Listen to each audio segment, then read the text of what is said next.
Is your BMW F10's alarm going off randomly?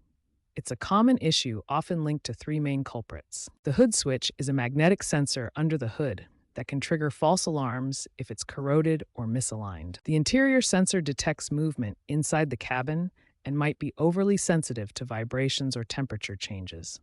Comfort access is the keyless entry system that can cause alarms due to key fob battery drain or module glitches. Knowing these potential causes is the first step to resolving the problem. You can try a few DIY fixes before heading to a mechanic. Start by attempting a reset.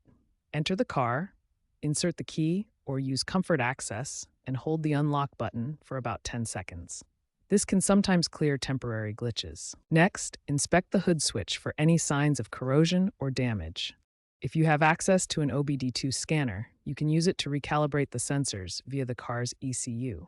Also, check for loose wiring or any aftermarket modifications that might be interfering with the system.